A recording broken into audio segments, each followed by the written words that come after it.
చిత్తశుద్ధితో పని చేసుకుంటే మన సభ్యత్వాన్ని మనం మంచి పద్ధతిలో తీసుకెళ్తామనేటువంటి పూర్తి అవగాహన మనకు ఉంది.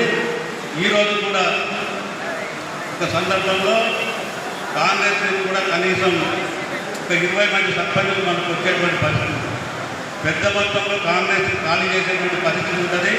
శ్రీనివాసరెడ్డి గారి దగ్గర అవమానాలు భరించలేక వాళ్ళ బాధతో ఎంతమంది ఫోన్లు చేస్తున్నారో వాళ్ళందరినీ ఇప్పుడు తీసుకొస్తే మనకు ఉన్నటువంటి ఇబ్బందుల వల్ల వాళ్ళని మనం ప్రత్యేకంగా చూడాల్సినటువంటి పరిస్థితి మళ్ళీ వస్తుంది.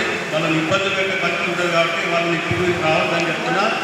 క్లియర్గా మనం రేపటి ఎన్నికల నాటికి బీఆర్ఎస్ క్యాండిడేట్కి ఎంతటి మద్దతు అంటే ఈ నియోజకవర్గంలో బీఆర్ఎస్ ఎమ్మెల్యే బాన్స్వాడలో ఉమ్మడి జిల్లాలో ఫస్ట్ బాన్స్వాడ గెలిచేటటువంటి పరిస్థితిని మనందరం సిద్ధమని, ముఖ్యంగా నేను ఒకటే చెప్తున్నా, ఈ వేదిక మీద ముగ్గురు పెద్దలకి ఇప్పుడున్న కార్యకర్తలు కడుపులో పెట్టండి, వాళ్ళ అభిప్రాయాలను మన్నించండి, వాళ్ళు చెప్పే విషయాలు తెలుసుకోండి, కాలం ఇవ్వండి. వాళ్ళని ఏదైనా చేసి ఇప్పుడున్న కార్యకర్తలు మర్చిపోకుండా శ్రీనివాసరెడ్డి లాగా వాళ్ళు తుర్కోల్లో లేదు, వీళ్ళు ఖమ్మంలో లేదు, వాళ్ళు నమ్మడంలో లేదు, ఈ రకమైన వాతావరణాన్ని పక్కన పెడతారు. అన్ని రకాల ఇబ్బందులు ఉంటాయి పార్టీకి వచ్చేటప్పుడు. ఏ కమ్యూనిటీని కూడా మనం దూరం చేసుకోకుండా అందరినీ దగ్గర తీసుకొని ఈ నియోజకవర్గంలో బీఆర్ఎస్ జెండాని ఎగరవేయటం, బీఆర్ఎస్ ఎమ్మెల్యే గెలిపించడమే మన లక్ష్యంగా మీ అందరూ పనిచేస్తారని మీ అందరికీ చేతులెత్తి నమస్కరించి చెప్తున్నా. సభ్యత్వాన్ని మాత్రం మనందరం ఒక ఛాలెంజ్ తీసుకుంటాం. కొన్ని ఇవాళ లాభం మనం మాట్లాడుకోవాలి పరిస్థితి 50% గ్రామాల్లో ఇలా మనం ఎవరింటికి వెళ్ళాలో తెలియనటువంటి పరిస్థితి. బూత్ ఏజెంట్లను కూడా మనం వెతికి పట్టుకోవాల్సినటువంటి పరిస్థితి.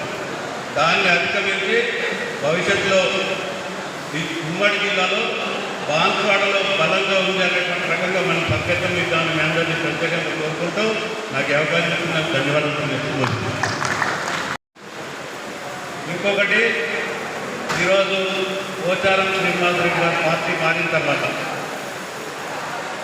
ఒక రకమైన వాతావరణం ఏమిటంటే బీఆర్ఎస్ పార్టీ అయిపోయింది, లేదు బీఆర్ఎస్ పార్టీ లేదు, నేను కాంగ్రెస్లో పోతే కాంగ్రెస్లో న్యాయంబడి వస్తారు, నేను బీఆర్ఎస్లో పోతే బీఆర్ఎస్లో న్యాయంబడి వస్తారు, బీఆర్ఎస్లో కొద్ది గొప్ప ఉంటే లాస్ట్లో సర్దుబాటు చేసుకోవచ్చు, నేను కాంగ్రెస్కి వెళ్తా, అనుకూలమైన వాతావరణం లేకపోతే బీఆర్ఎస్కి వెళ్తా అనేటువంటి వాతావరణం కూడా ఆయన అక్కడక్కడ మాట్లాడుకుంటున్నారు. ఈ వేదిక మీద పెద్దలు మేము ఒకటే రిక్వెస్ట్ చేస్తాం. నేను అన్న బాధ్యత గారు కేటీఆర్ గారి దగ్గరికి వెళ్ళినప్పుడు ఒకటే చెప్తాను, మీరు మాకు స్పష్టంగా మాట ఇవ్వండి, పోచారం శ్రీనివాసరెడ్డి కానీ శ్రీనివాసరెడ్డి కుటుంబాన్ని కానీ భవిష్యత్తులో బీఆర్ఎస్ పార్టీలోకి తీసుకోమని అంటే మేము పార్టీల కోసం రావాలని చెప్పి ఈ వేదిక మీద ఉన్న ముగ్గురు పెద్దలకు ఒకటే మాట చెప్తున్నాను. 18 hours కాదు, 24 hours పని చేస్తాం. Very good. రేపు ఎవరు అభ్యర్థి అయినా సరే పార్టీలలో ఒక వాతావరణం ఏమిటంటే పోచారం శ్రీనివాసరెడ్డి గారు ఒక పెద్ద ఫిగర్, బాన్స్వాడ ఆయన ఇస్తే ఎట్లయినా గెలిచినప్పుడు ఒక సీట్ వస్తుందనేటువంటి ఒక చెడు అభిప్రాయం. ఆ అభిప్రాయాన్ని గుర్తుపెట్టడానికి ఇవాళ మేము ఒకటే క్లియర్గా చెప్తున్నాం, మీరు సెలెక్ట్ చేసి ఒక సామాన్య కార్యకర్తకి ఏంటి ఆ భుజాల మీద కట్టుకొని తీసి గెలిపించి బీఆర్ఎస్ ఎమ్మెల్యేని అభ్యర్థం. కానీ దొంగలు ఎక్కడి దొంగలు ఎక్కడికి మనం పెట్టుకుంటే పచ్చగా మిమ్మల్ని అడుగుతాము. రెండవ ఇవాళ ఉత్తమ్ కుమార్ రెడ్డి గారు మంత్రి వస్తుంది, జాకోరా పెద్దోరు లెక్చరేషన్ ప్రారంభోత్సవం జరుపుతాము. ఇవాళ ఒక ట్రయల్ రన్ చేసింది. ఆ ట్రయల్ రన్లో పైపులలో లీకేజ్ బయటకు వస్తుంది. ఇప్పుడు పొద్దున సంఘటన ట్రయల్ రన్లో లీకేజ్ ఏం పరిస్థితి అంటే స్కీమ్ మొత్తం స్పష్టంగా క్లియర్గా లేదు, ఫెయిల్ అయిపోయినటువంటి వాతావరణం కనబడుతుంది.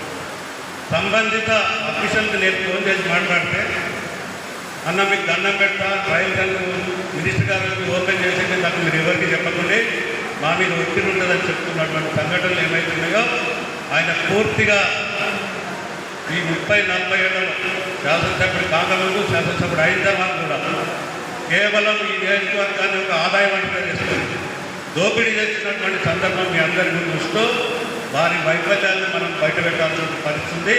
రెండవ అంశం ఏమైతుందో ఈరోజు రాష్ట్రంలో రేవంత్ రెడ్డి గారు వైఫల్యాలు మనం ఏం అడగాల్సిన అవసరం లేదు. ఒక సామాన్య రైతు కుటుంబానికి అర్థమవుతుంది. ఎకరానికి 2 ఎకరాలకు పైసలు వేసిండు, అంతకంటే మించి పైసలు లేని ఆయన దగ్గర పైసలు లేవు. ఈ పైసలు లేని ప్రభుత్వాన్ని పనికిరాని హామీ ఇచ్చి మనం అనవసరంగా టెంప్ట్ అయ్యి ఓట్లు వేసినాము. భవిష్యత్తులో ఇలాంటి వ్యక్తిని పక్కకు పెట్టాలా. కేసీఆర్ గారు చెప్పిన హామీలు చెప్పని హామీలు కూడా పనిచేసి పెట్టిండు. చెప్పని హామీలు కూడా చేసి అంత సంక్షేమాన్ని ఇచ్చిపెట్టి గల మనం తప్పుడు మార్గంలో వెళ్ళినాం. రేపటి పరిస్థితుల్లో రేవంత్ రెడ్డి గారి పేరు చెప్తే ఓట్లు రానటువంటి పరిస్థితి స్పష్టంగా మన అందరి ముందు ఉంది. కాబట్టి దాన్ని మనం జాగరూకతతో ఏదైతే ఇవాళ మనకు సంధి కావాలి. శ్రీనివాసరెడ్డి గారు అక్కడ పోయిన తర్వాత కొన్ని ఒడిదుడుకులు ఉంది పార్టీ. ఆ ఒడిదుడుకులను మన అందరం సరైన క్రమంలో తీసుకెళ్లాలంటే ఈ రోజు ఉన్న కార్యకర్తలు, ఈరోజు గ్రామాల్లో ఎవరైతే పనిచేస్తున్న కార్యకర్త బుధం కట్టి మీ వెంట మేము ఉంటామని ధైర్యానికి పనిచేయాల్సినటువంటి అవసరం మనందరి మీద. రేపటి పరిస్థితుల్లో గ్రామాలలో పోదాం. పార్టీని ఎంత సంస్థాగతంగా బలం చేద్దామంటే ఈ నియోజకవర్గంలో ఒక 3,000 మంది కార్యకర్తలు సైనికులు పనిచేస్తారు. రేపటి బీఆర్ఎస్ ఎమ్మెల్యే మాకు గెలుస్తారు.